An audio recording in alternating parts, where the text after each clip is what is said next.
Buenas noches. Es jueves 27 de octubre.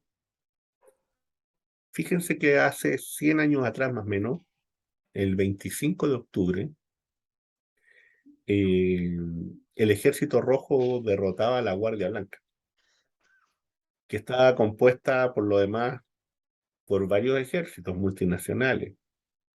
Habían soldados americanos, ingleses, franceses y de otros países.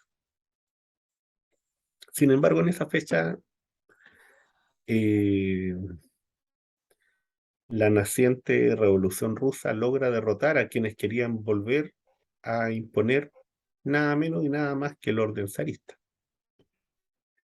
Hay un escritor de ese periodo, un escritor antirrevolucionario, muy interesante escritor, lo recomiendo leer, por cierto, eh, Bulgakov, Mijail Bulgakov. El texto, el poemita que traigo hoy día es a partir de eso. Fíjense que el día martes, justo el martes, me tocó estar en una mesa con una doctora en filología del Centro de Estudio, Centro Cultural Ruso, y estuvimos conversando y hablando efectivamente de Bulgakov, porque insisto, es un gran escritor, hay que leerlo. Más allá de esa apreciación, que es una apreciación política y que él la hace ver y la hace notar en todo lo que escribe, por cierto. Eh, entonces, a propósito del 25 de octubre, te digo, tontorrón, lee a Bulgakov, comulga con el hijo de teólogo y profesora, escucha sus parábolas de la derrota, su odio a los trenes, a Mayakovsky, respira su grandeza y desventura, escuchando la Sinfonía a Leningrado de Shostakovich, lee y déjalo llorar desde el pañuelo de la Guardia Blanca, Corazón de Perro y El Maestro y Margarita.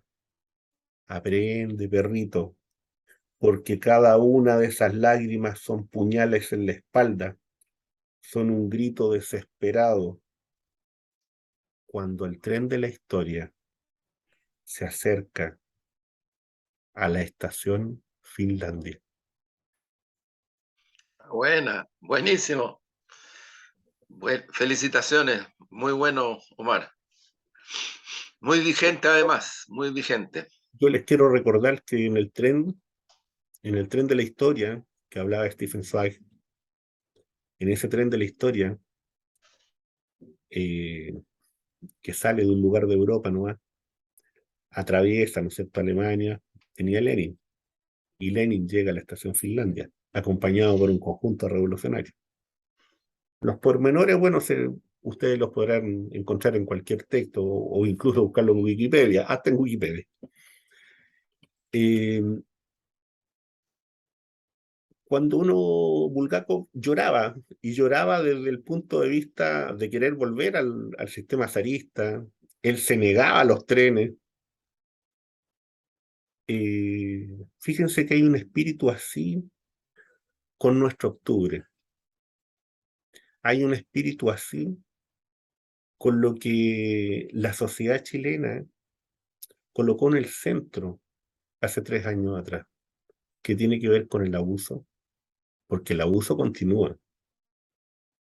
Aunque el presidente Gabriel Boric haga el gesto de decir que hay empresarios que trabajan mucho y que hacen las cosas bien, supuestamente. Aunque podemos decir que también habrá alguno que hará las cosas bien, por cierto. Sin embargo, insisto, pareciera ser que hay una derecha, que hay un sector social que cree que el 62% puede atajar el tren de la historia. Y lamentablemente el olor a muerte se va a empezar a sentir. muy rápidamente, más rápido de lo que ellos creen. Cuando el señor presidente de los empresarios viene y dice que es el Congreso el que tiene que redactar la nueva constitución, es porque cree que la lápida es gruesa y cree o creen que pueden colocar una válvula de oxígeno al sistema, al modelo neoliberal. Parece que no les han avisado, no les han venido a golpear en la puerta, en la ventana, de que está muerto. Parece que no están entendiendo lo que está pasando fuera de la isla. Y eso es lamentable, eso es muy problemático. Eso es muy problemático porque daña las relaciones sociales, pretende instaurar una mirada pequeña, una mirada, insisto, a lo Bulgakov. Lean a Bulgakov y léanlo en el periodo que está escribiendo y lean cómo él se esconde de todo lo que está ocurriendo, porque es incapaz de aceptar el tren de la historia. Juan Andrés, ¿cómo ves tú el cuadro político hoy día en Chile? Yo lo veo así. Tremenda metáfora, Omar, tremenda metáfora, que dan para mucha reflexión. Ese es lo bueno del arte, ¿no? Que nos permite hacer mucha reflexión, nos estimula la reflexión también, nos provoca la reflexión. Creo que es muy importante y necesario el arte. Así que, bueno, a partir de lo que has planteado y todo aquello, yo creo que estamos en efectivamente, una situación de mucha complejidad. Creo que, como lo hemos dicho otras veces, Chile no es una isla ni es una excepción en nuestro planeta ni en nuestra región. Aquí hay una creciente y aguda crisis social, socioeconómica, que no solamente tiene que ver con la guerra, con lo que ya el Fondo Monetario Internacional antes de la pandemia anunciaba, ¿no? Que se nos venía encima una crisis del capitalismo salvaje, del neoliberalismo que se agudiza con la pandemia, pero no se puede, es muy irresponsable decir que la pandemia es la causa de esta crisis socioeconómica. No es así. La pandemia la agudizó, pero esto viene de antes y yo me permito con mucha humildad decirle a nuestras amigas y amigos que se conectan que vean incluso las declaraciones del Fondo Monetario Internacional, del Banco Mundial, de otros, antes de la pandemia, eh, para que seamos rigurosas y rigurosos, que es muy necesario. Bueno, esta crisis, en el caso de Chile, que como decía también el Banco Mundial hace poquitas semanas atrás, está provocando que la pobreza se incremente más del 10% en Chile, estamos hablando de Chile, que los salarios pierdan mucho poder adquisitivo, el endeudamiento, han habido cifras en estos días, crezca. Esto no da para más, esto no se puede resolver con el simplismo, para mi gusto, muy inhumano de decir, no, pero eh, las cosas en Chile se han hecho bien, qué sé yo, que llevamos 30 años de lo mejor de la historia del país, en fin, muchas cosas que justifican lo injustificable. Creo que esta crisis socioeconómica es la que explica muchas cosas y que hay que asumirlas a plenitud. Y que creo que además hay que actuar, hay que intervenir. No, los tiempos políticos y los tiempos sociales no son algo que se pueda eh, distorsionar cuando se analiza a escala humana, porque cuando se analiza desde ámbitos de otra dimensión, por cierto, que se puede pasar por arriba de todas estas cosas juntas, como se ha pasado. Entonces yo digo esto más porque creo que la evidencia más contundente en nuestro país es que el laboratorio del capitalismo salvaje, el laboratorio del neoliberalismo en Chile, en medio de esta situación de crisis, colapsa, colapsa. Y colapsa en todos los planos, no solamente en algunos, colapsa también en los planos que a algunas y a algunos les gusta tanto, que es la macroeconomía, la estabilidad, en fin, y todas esas cosas con las cuales se justifican atrocidades. En Chile, estoy hablando de Chile, siempre estoy hablando de Chile. Y creo que eso en buena medida también explica lo que ocurrió el 4 de septiembre, lo hemos dicho otras veces, más de 4,5 millones de personas que votaron rechazo.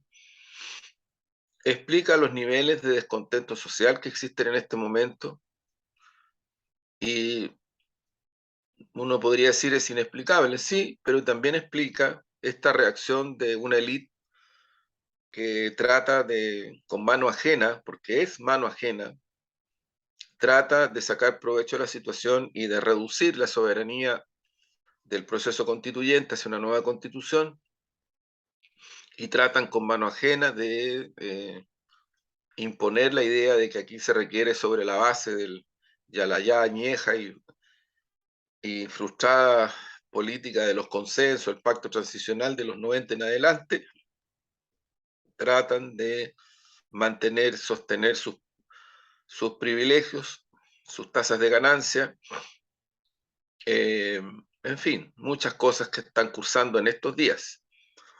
Y también hay que decir, en estos mismos días empiezan a cursar descontentos sociales cada vez más importantes, fuertes y grandes.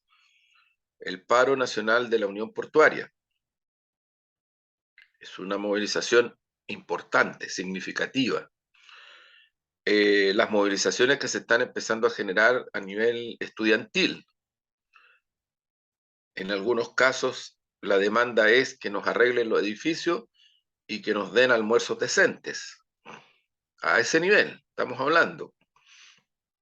Empiezan a haber movilizaciones crecientes respecto de los descontentos sociales en relación a los temas que dicen referencia con la vivienda, con las alzas, eh, con la angustia de lo que significa vivir en un campamento controlado por el narcotráfico y ese tipo de flagelos. Entonces yo creo que aquí hay un cuadro que es bien importante asumirlo a plenitud. Y pienso que no hay más tiempo, y cuando digo no hay más tiempo, esto implica que eh, eh, nuestro gobierno, que ha dado algunas señales en esa dirección en estos días, en estas horas, tiene que enfrentar esta situación con la urgencia y con la emergencia que esto implica, y con medidas que efectivamente puedan mitigar lo que está pasando con la ciudadanía y que puedan también generar simultáneamente una reactivación. Eh, yo creo que como en todas las cosas, nadie puede quedar fuera de una situación como esta.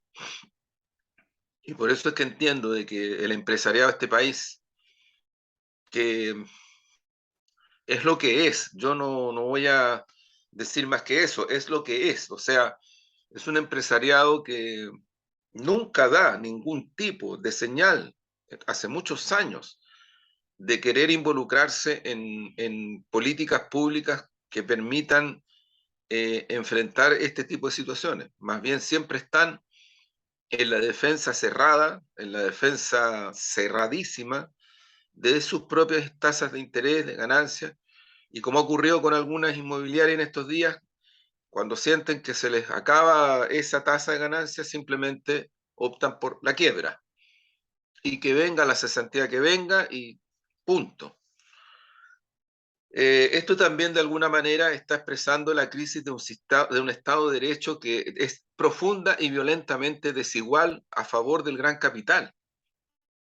Porque si tú tuvieras un Estado de Derecho y una constitución que de alguna u otra manera generara los resguardos y las protecciones que por pervivencia debería tener, este tipo de cuestiones se deberían resolver de otra manera, pero el Estado de Derecho actual y la Constitución actual, con las reformas mediante que se le hacen de los 90 en adelante, no es que solo no garantice todo esto, sino que además le permite al gran empresariado rearticularse y reactivarse a partir de lo que significa el libertinaje de el gran capital en Chile. Por eso es lo que tú dices, Omar, por eso lo hacen, por eso es que lideresas y líderes del gran empresariado se permiten sin ningún problema decir el proceso constituyente tiene que estar en el Congreso y punto. Y punto. Se sienten con todo el derecho de propiedad política y económica a decirlo. Es una situación compleja. Yo creo que también las fuerzas que respaldamos a nuestro gobierno, a este gobierno, necesitamos también una activación mayor, más intensiva. Se entiende que el golpe del resultado del 4 de septiembre fue profundo, pero no hay tiempo, no hay tiempo. Y creo que las dos coaliciones, no solo una, las dos coaliciones estamos interpelados para activarnos con mucha premura respecto a este escenario. Tampoco quiero ser súper franco, tampoco sirven de nada las autocomplacencias y las defensas cerradas de que viva el gobierno, arriba el gobierno, porque eso no sirve, no sirve. Yo creo que en los primeros meses se trató muy mal esta situación, en el sentido de que poco menos que la frontera era o estás con el gobierno o no estás con el gobierno, y si dices algo crítico o propositivo incluso, que vaya más allá de lo que se consideró como el factor totum, el tótem de la situación que el programa de gobierno, entonces tú quedabas como marginado, excluida, excluido, fuera. Fue muy, muy violento eso. Y yo creo que hay que reaccionar rápido, porque muchas de las cosas que se dijeron y que dijimos en estos meses antes, si de alguna manera se hubieran considerado, yo creo que no sé si estaríamos en otra situación, pero a lo menos habría cuestiones que no estarían en las circunstancias que hoy día estamos. Entonces, creo que, Omar, estamos frente a un tremendo, inmenso desafío. No está todo perdido, al contrario. Aquí se ha producido una derrota táctica profunda y las personas que miran para el techo y como que dicen, fue una derrota táctica, y seguimos todo igual. Porque más o menos yo he visto esa reacción. Fue una derrota táctica, pero seguimos. O sea, como que no. No, hay que hacer el diagnóstico profundo, hay que evaluarlo, hay que madurarlo y hay que levantar cabeza y marchar. Pero levantar cabeza y marchar es rectificar también y cambiar todo lo que haya que cambiar en poco tiempo. Juan Andrés, y en eso, ¿cómo ves tú? Porque este cuadro político yo creo que trae consigo, ¿no es cierto? Primero que hay un reacomodo un reacomodo evidente de las fuerzas políticas en este Congreso, ¿no es cierto? Distinto, en este Congreso más conservador, en este Congreso donde en definitiva se van dando otro tipo de alianzas o nuevas alianzas y en donde parece que la derecha está entendiendo mejor el nuevo contexto a lo que lo puede entender el gobierno e incluso algunas fuerzas de izquierda. Estoy pensando en la experiencia peruana, estoy pensando en otro tipo de experiencias, ¿no? Y estoy pensando, nosotros hemos puesto en el centro muchas veces en otros programas anteriores, hemos dicho que aquí puede haber también un intento o un tipo de fórmula a lo que se hizo a Pedro Castillo. Y algo de eso ha habido, y algo de eso hay, y algo de eso existe. Y eso implica también, ¿no es cierto?, ir aislando e ir dejando de lado a los sectores políticos que ellos consideran que, no solamente por lo que ellos consideran que es su peligro, sino que por la fuente, por la capacidad que tienen de articular políticamente. Y en ese sentido, sacar al Partido Comunista de la presidencia de la Cámara de Diputados, en ese sentido aislarlo en otro espacio, no solamente al Partido Comunista, sino que en realidad todas las fuerzas, ¿no es cierto?, de ese sector, que es el sector más crítico y que está instalado dentro del gobierno, al aislarlo y al fortalecer este otro sector que llamemos que es el socialismo, que a mí no me gusta llamarlo democrático, yo siempre voy a hablar de socialismo plutocrático, aunque les moleste, pero bueno, así para mí es.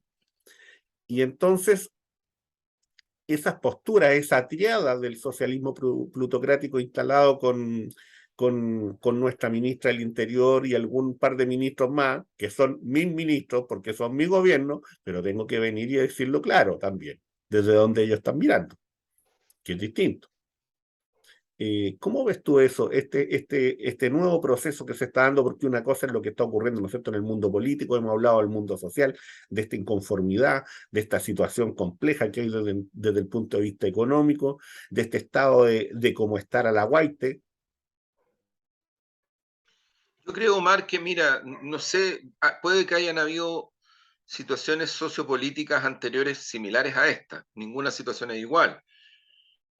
Pero yo lo que creo es que la profundidad de la situación crítica del punto de vista socioeconómico en Chile en estos momentos es lo que esencialmente debería preocupar a las fuerzas humanistas, a las fuerzas progresistas, a las fuerzas que tenemos grados distintos, pero grados de sensibilidad perfectos de mirar la pervivencia social y de la convivencia social y la denominada paz social, en fin, lo que se quiera, la democracia en relación al ser humano, a los seres humanos que viven y habitan este territorio. Creo que ese es el elemento más que ordenador, el elemento de centralidad. Ese es el elemento de centralidad. Yo siento que, eh, y sin duda que hay, mira, es lo mismo que ocurre, creo yo, Mar, con la grave crisis respecto de los temas que otras veces también hemos conversado, crimen organizado, descontrol del Estado de territorios importantes donde finalmente quien se está tomando el poder real de territorio es el narcotráfico, el lavado de dinero, el robo de madera, no son las comunidades mapuches. Las comunidades mapuches siguen siendo parte de una usurpación histórica de territorio y de identidad. Sigue siendo esa la descripción, el descripto fundamental. Aquí estamos hablando de otra cosa muy distinta y que está en todo el país. O sea, el Estado retrocede, se debilita, la ciudadanía pierde convivencia, eh, se genera incertidumbre y temor profundo, mientras en territorios importantes del país esa soberanía se pierde y lo que se instala es un poder fáctico amparado en bandas criminales, en narcotráfico. Eh, Chuta, yo francamente creo que cuando se analiza esto y se le quita contexto histórico y se trata como de insistir que este es un fenómeno que un gobierno, en este caso este gobierno, no ha sido capaz de enfrentar y no se mira desde los 90 en adelante, para no decir desde antes, que estos son fenómenos que se fueron fraguando bajo el pacto transicional también. Todos estos fenómenos que estamos hablando no son de un día para otro, ni de un mes para otro, ni un año para otro, son por décadas.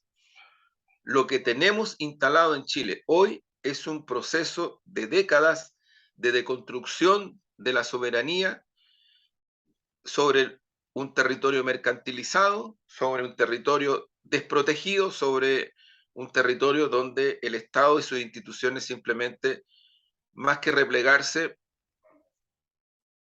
miraron para el techo. Esa es la verdad. Esa es la verdad. Y la dimensión que tenemos hoy día de ese flagelo es inmensa. Entonces, si no se ve, ¿no es cierto?, a dimensión real esta crisis, y si no se ve a dimensión real la crisis social, yo creo que estamos perdidos, Omar. Francamente, estamos perdidos. Porque la deriva, la variable reaccionaria, atávica, de frente a esa incertidumbre, mira, lo que llevó a Bolsonaro al poder y a ganar elecciones en Brasil fue una situación de crisis social y también de crimen organizado. Recordemos que cuando es electo, en la campaña, Bolsonaro decía que él iba en su helicóptero a salir a matar delincuentes desde un helicóptero, a dispararles si no se entregaban. Nosotros desde acá podemos decir, bueno, pero eso es una locura. Es una locura, pero también hay que ponerse en la situación de las personas que en Brasil, en la favela y en muchos lugares nunca tuvieron protección mínima del punto de vista de la pervivencia. Y son centenares y centenares y tal vez millones y millones de personas. Entonces, yo lo que creo es que hay que de verdad ocultar en profundidad, porque si no tú haces política, no sé, desde la metafísica extraña de no considerar el país real. Dicho esto, es mucho más grave y hay que alertarse de lo que significa la emergencia en Chile de grupos neofascistas, de grupos que amparados en este tipo de situaciones buscan una salida autoritaria, reaccionaria. ¿Desde dónde viene el cuestionamiento a la presencia del Partido Comunista en espacios de poder del Estado? Y que se generaliza.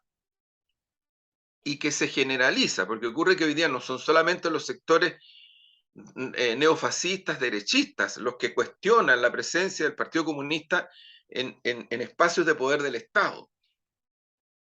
Eso se generaliza porque llega a la bancada demócrata cristiana de la Cámara de Diputados, llega a otros sectores. Y yo creo que eso es súper importante considerarlo para mirar bien la dimensión de las cosas.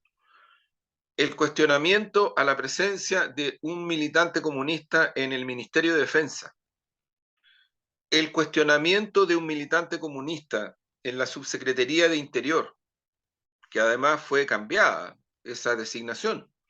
Recordemos, en horas había sido designada una militante comunista y fue cambiada esa designación. El cuestionamiento a que una militante comunista asuma la presidencia de la Cámara luego de un acuerdo administrativo que además genera un precedente antidemocrático muy fuerte, muy profundo, te están indicando que estamos frente a una ofensiva mucho más de fondo en todos los planos. Y yo creo que hay que mirar el todo y no la parte, porque en ese todo, yo ubico lo que tú señalas, Omar. En ese todo, yo ubico el comportamiento de la derecha y no hago mucho la distinción. O sea, sí, son distintos republicanos de RN y de la UDI, sí, pero también lo hemos dicho aquí, antes del golpe había una derecha que hizo alianza con la Democracia Cristiana, la CODE, ganaron elecciones y empujaron hasta que se produjo el golpe. Y también tenías en ese mismo carril al gremialismo de Jaime Guzmán, instalado en la Universidad Católica, a Patria Libertad, conspirando, lanzando bombas, botando torres eléctricas, relacionándose con militares, directa y explícitamente. Recordemos que Pablo Rodríguez, producto de esto, se exilia en la Embajada de Ecuador, antes del golpe, porque era demasiado descarada y evidente la acción conspirativa que él hacía y los grupos de Patria y Libertad. No estamos en esa situación. Yo francamente creo que no tiene nada que ver una cosa con la otra. Sin embargo, sí creo que esta accionar de deslegitimar y de impedir por razones absolutamente espurias que comunistas lleguen o accedan o puedan asumir representaciones o delegaciones de poder en distintos poderes del Estado y en algunos espacios de algunos poderes del Estado, incluido el gobierno, el poder ejecutivo, o sea, estos mismos sectores van a cuestionar que en algún momento alguien diga, oye, mira, tal jueza o tal juez es comunista. Porque ¿para qué estamos con cosas? En el Poder Judicial, si bien es cierto, no hay militancias estructuradas y orgánicas, sin embargo, todas y todos sabemos que las y los jueces tienen ciertas inclinaciones doctrinarias, participan de ciertas doctrinas, a lo mejor no militarán orgánicamente, pero participan igual que fiscales, igual que mucha ciudadanía. Yo me atrevería a decir incluso que para que hablemos de realidades, al interior de las Fuerzas Armadas también se dan este tipo de cosas. Pero sin embargo se llega a extremar, ¿no? A polarizar para efectos de que el cuestionamiento adquiera categorías de legitimidad. Y eso yo creo que es extraordinariamente antidemocrático. Y estamos frente a una ofensiva en esa dirección que, como digo, tiene todos estos componentes e incluyo dentro de esta ofensiva también a los intentos que en estas horas y en estos días está haciendo la derecha para limitar extraordinariamente el proceso constituyente, limitar su soberanía y tal como tú lo señalabas, empiecen a presionar para que este proceso esté incoado excluyentemente en el Parlamento, cuestión que la ciudadanía ha rechazado en forma reiterada y que yo lamento que en eso en mi sector haya sido poco activo para darnos cuenta de que cuando la ciudadanía no quiere que el Parlamento se meta en este proceso, es porque lo que quiere es soberanía y porque tiene una legítima distancia del papel que ha jugado el Parlamento como institución. Otra cosa distinta son las y los parlamentarios que pelan el ajo y que luchan y que la ciudadanía los reconoce. Pero no por esa razón vamos a entrar a hacer una defensa, para mi gusto, un poco ciega de lo que significa esta distancia, este rechazo de la ciudadanía a los poderes del Estado, incluido el Parlamento, por el papel que han jugado. Si no es por otra cosa, por el papel que han jugado. Entonces, cuidado que también nuestras ambivalencias confunden y también nos llevan a que en algunas circunstancias la ciudadanía no solo no entienda, porque no es que la gente no reflexione, es que simplemente no comparten nomás. Así de concreto, no comparten, ¿no? Por tanto, yo creo que estamos frente a un momento, insisto, de mucha complejidad. Incluyo la variable del descontento social que se está empezando a hacer sentir cada vez de mayor fuerza. Paro nacional de la Unión Portuaria, no fue noticia en ninguna parte, pero sí en las redes y sí en otros lugares, y sí en espacios como este y otros. Paro nacional de la Unión Portuaria, movilizaciones por la vivienda, movilizaciones por la situación de angustia en los territorios, por los temas de alzas. Tengo entendido que vienen también descontentos y se van a expresar descontentos en el mundo del subcontrato, de la minería. Entonces, cuidado también con esto de creer que estamos en un país calmo, donde yo no sé, Omar, no sé si puede que se genere una situación de estallido social, no lo sé. Pero lo que sí sé es que hay una latencia que se puede manifestar a esa dimensión e incluso más que esa dimensión. Y yo francamente creo que no se puede cerrar la vista, mirar para el techo o forzar de tal manera de que volvamos a esta terrible frase, no lo vieron venir, no lo vimos venir. O sea, aquí estamos diciendo claramente que hay situaciones de crisis que tienen al país en una situación límite,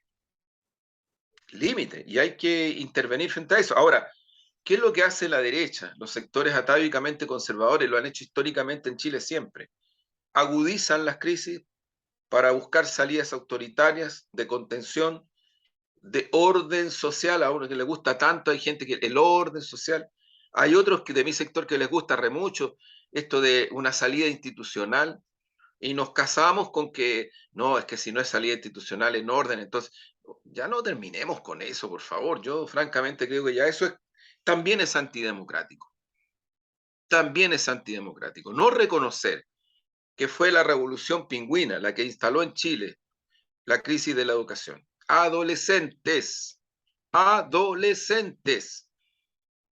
que se tomaban los colegios porque no tenían vidrios, porque no tenían agua, porque pasaban frío, y eso se transformó después en un estatuto programático que demandó educación gratuita de calidad.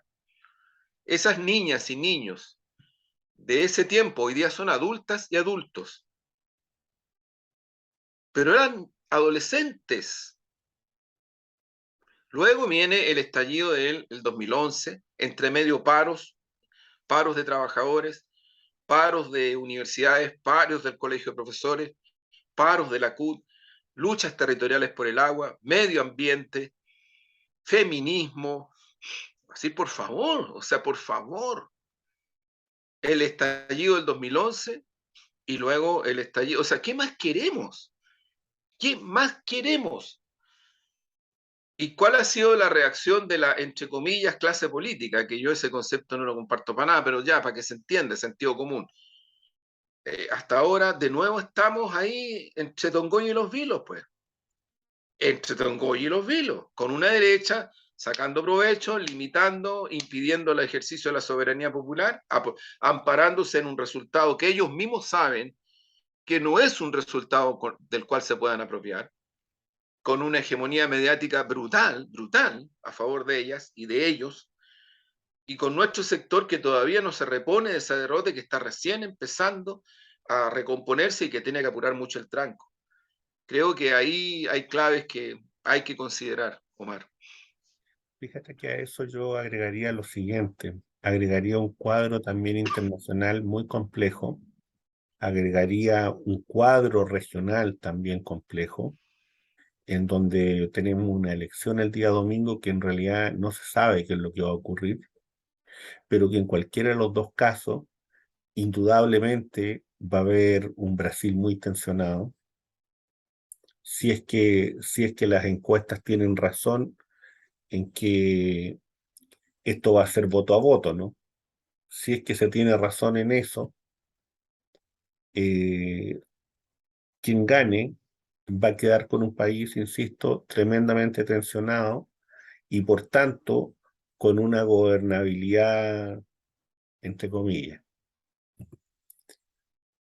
con un movimiento de sectores de derecha en Bolivia, del sector de Santa Cruz, intentando, ¿no es cierto?, socavar el gobierno democrático de Luis Arce.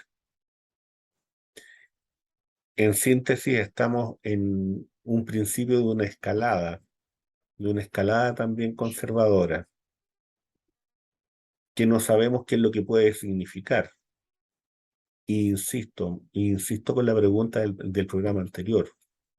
Si ya sabemos medianamente cuál es la propuesta del gobierno norteamericano para su propio país, si ellos la tienen tan clara y tan definida en un proceso de industrialización, en un proceso de volver a traer sus capitales, en un proceso en definitiva, de estar en una guerra en todos los flancos con China y con Rusia, ¿cuál es el papel que van a cumplir los países de América Latina? ¿Cuál es la función que se le atribuye, ¿no es cierto?, a América Latina en este contexto? Y la función será la de Borrell, lo que Borrell pretendió en la CELAC, la condena a Rusia, la condena a la Federación Rusa en este caso, y el apoyo silencioso y el apoyo, ¿no es cierto?, de oveja a, a un gobierno ucraniano eh, bien difícil de tragar, bien difícil de tragar.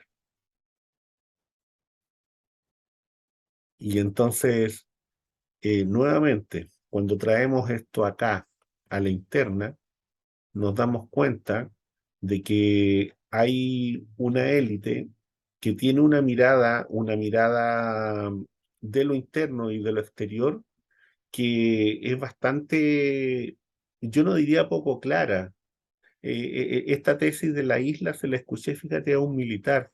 Hay un video que después se lo voy a dejar por ahí. Hay un video de un militar que él habla en términos geopolíticos, lo habla muy claro, ¿ah? Y él habla de la tesis de que Chile es una isla. Y él dice que lo más importante de Chile es el mar y que por eso es importante, ¿no es cierto?, su armada y que por eso es importante defender el canal de Panamá, defender el canal de Panamá y por tanto estar en relación militar, tanto con los ingleses como con los norteamericanos. Y que por tanto la cuestión con Argentina, la cuestión con Bolivia, la cuestión con Perú, no tiene gran importancia, porque Chile lo que tiene que hacer es mirar hacia otro lado, no tiene que mirar hacia el continente. Y la tesis es que Chile tiene que ser algo así, ¿no es cierto?, como el Israel de América Latina. Esa es la tesis.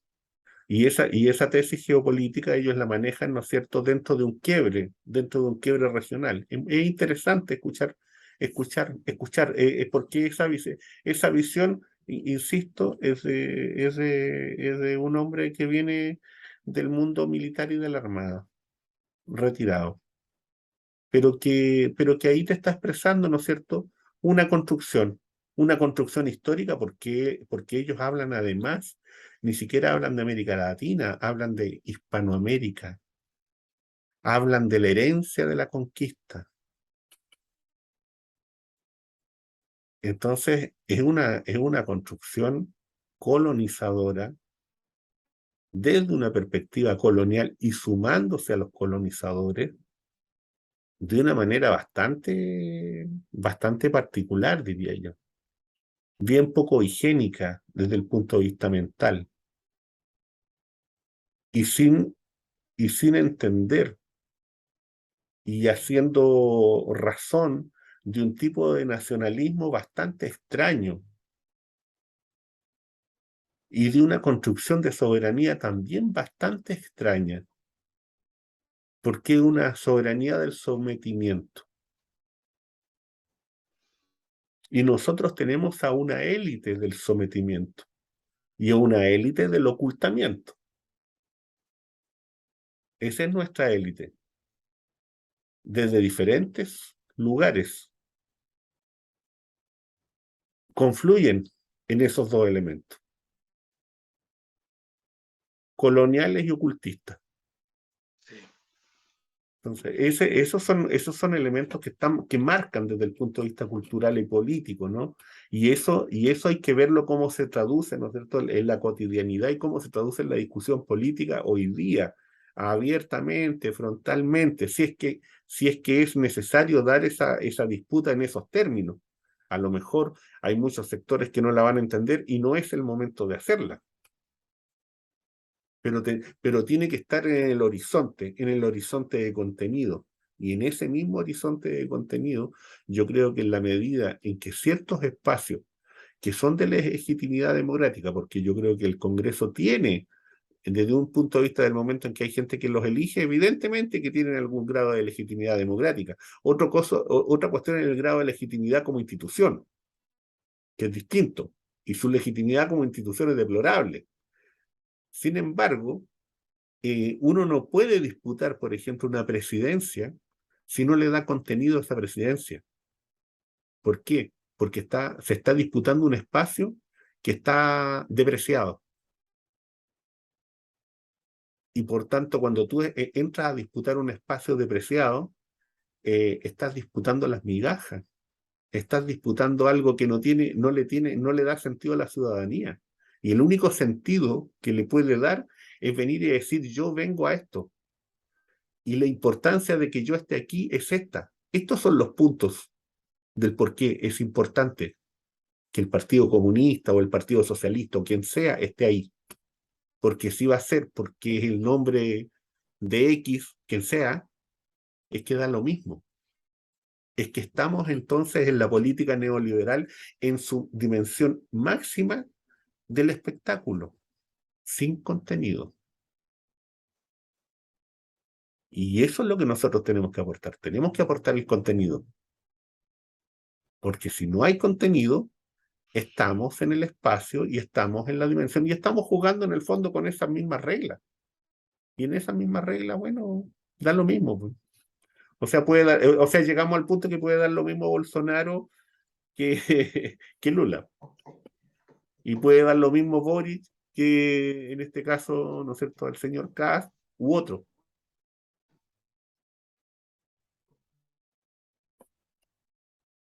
Última pregunta para Andrés de la Noche, a modo de pregunta.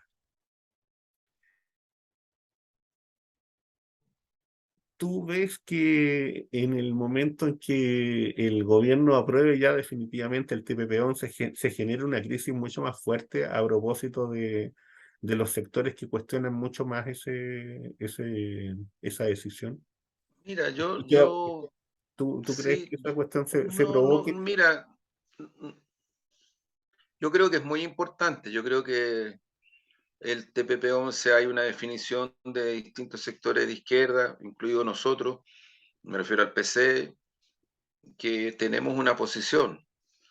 Eh, Ahora, si se llega a la aprobación, a mí me parece que no necesariamente va a generar una crisis mayor de la que hay, eh, pero sí va a sentar un precedente complejo también, porque el precedente complejo radica en que para algunos sectores el TPP-11 es una solución democrática y que es válida en un mundo donde las cosas van en una dirección totalmente contraria a ese tipo de acuerdos.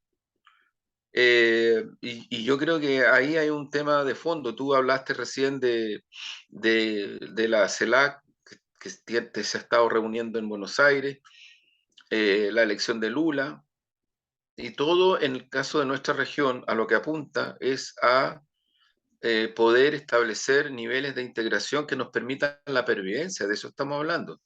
Cuando estamos hablando de la integración no estamos hablando de cuestiones protocolares ni cosas por el estilo. Y ni siquiera esencialmente de cuestiones de correlaciones políticas, estamos hablando de pervivencia. Yo te pongo ejemplos súper concretos. Enel, que es la empresa que controla buena parte de la energía de nuestro país y que va a controlarla si no hacemos cambios grandes a efectos de lo que son las baterías de litio, entre otras cosas, eléctrico, sistema eléctrico, porque para allá vamos, Enel es del Estado italiano, pero el Estado italiano hacia adentro opera de una manera y hacia afuera opera de otra manera. Y lo que va quedando de estado de benefactor en Europa es producto de cómo espolean al campo dependiente y periférico del planeta. Es re fácil ser así, es re fácil que el señor Borrell, neocolonialista de primer nivel, venga a pedirle a la CELAC que apoye a Ucrania sobre la base de ciertos aires democráticos, sobre la base de un gobierno que se dice socialista en España. Es re fácil cuando el soporte principal de lo que va quedando de los estados benefactores en Europa es lo que espolean a nuestras economías y a nuestras riquezas naturales y humanas. Eso es. Si no, no podrían. Si no, no podrían. Y incluso así estar en una situación compleja porque la imposición de sanciones económicas a Rusia le está provocando situaciones muy críticas a los pueblos de Europa. Bueno, cuando nosotros decimos de que hay necesidad, no opción, necesidad de un acuerdo entre Bolivia, a lo menos, Bolivia, Chile y Argentina, a efectos del precio del mercado, el valor de mercado del litio en el mundo. Estamos hablando de pervivencia, no estamos hablando de otra cosa. Estamos hablando de que eso podría implicarle a Chile el financiamiento de una parte importante de sus políticas públicas. De eso estamos hablando. Entonces, no es que haya muchas alternativas respecto de esto, porque, Omar, yo por eso hago la relación de esto con la situación que veía al comienzo del programa. La derecha, el campo oligárquico, no tiene forma, no, o sea, primero no quieren políticamente, pero tampoco tienen forma de resolver la crisis del capitalismo salvaje, del neoliberalismo tal cual es en Chile. Y lo que sí hacen y buscan es imponer una situación de dominación que les permita mantener sus tasas de ganancia. Punto. Lo demás no importa. De verdad no importa. Entonces, yo creo que la situación y su complejidad radica en aquello. O sea, de por medio están o mantenemos una lógica de acumulación de tasas de ganancia del sistema financiero voraz, o hacemos cosas como un pacto estratégico con Argentina y con Bolivia para efectos, por ejemplo, en concreto, de controlar el litio, el valor del litio, el mercado del litio, en fin. Mira lo que está pasando en estos mismos momentos. Estados Unidos, que está con una crisis del caballo adentro de Estados Unidos. Yo creo que los demócratas se van a la cresta en este pasado. Esa es la verdad, se van a la cresta. Están perdiendo terreno, pero de una manera impresionante. Al interior de Estados Unidos, no estamos hablando fuera, estamos hablando adentro de Estados Unidos, porque adentro de Estados Unidos la gente no la está pasando bien. Y cada día que pasa se dan cuenta que esta política imperial de ir a guerrear con Rusia, lo que le está derivando es una situación cada vez peor al interior de Estados Unidos. Entonces, ¿qué están haciendo en medio de esta situación? Abriendo camino para tratar de tener una relación que ellos mismos cerraron, que ellos mismos hicieron castigar, que ellos mismos bloquearon con Venezuela para tratar de adquirir parte significativa del petróleo venezolano. Esa es la política exterior del imperialismo norteamericano y del neocolonialismo europeo. Son de una carroña increíble. Increíble. Entonces, frente a eso, cuando Lula da Silva propone avanzar hacia una moneda única en nuestra región desde el punto de vista de lo que significa la integración, yo entiendo que hay una élite que nunca en sus posgrados, todas esas cosas, estudiaron estas cosas, porque no están. Porque no están.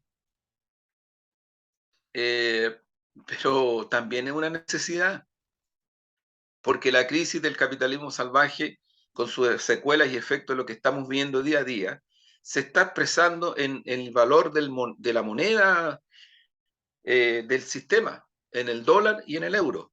Y día que pasa se sigue expresando cada vez más. Entonces lo que está planteando Lula no es una cuestión academicista, de imaginación intelectual, que sí lo tiene. Además, te quiero decir, Omar, el tema de la moneda única en nuestra región viene de muchas décadas, no es siquiera tan nuevo. Muchas décadas. Pero entonces uno dice, bueno, pero las definiciones tienen que ser también con cierto grado de urgencia. Y yo lo que creo es que la presencia de Borrell en Buenos Aires, en la reunión de CELAC, entiendo que ahí hubo un encuentro entre una delegación de la Unión Europea y la CELAC, pero el mensaje de Borrell y de los neocolonialistas europeos es alinear a Latinoamérica bajo su perspectiva y su dominio. Eso es. No nos han tratado como iguales y no nos van a tratar como iguales. Esa es la verdad. Las décadas recientes son expresión de esto. Es cosa de mirar. En ese contexto, el TPP-11 es un daño a la soberanía nacional chilena. En ese contexto, que además, para mi gusto, es el contexto más real, porque lo demás es pura ficción. El agotamiento de una globalización capitalista temprana es muy evidente. Es muy evidente. O sea, lo que está pasando, agudizado por la pandemia, es una cuestión que está recorriendo el planeta entero y lo va a seguir recorriendo.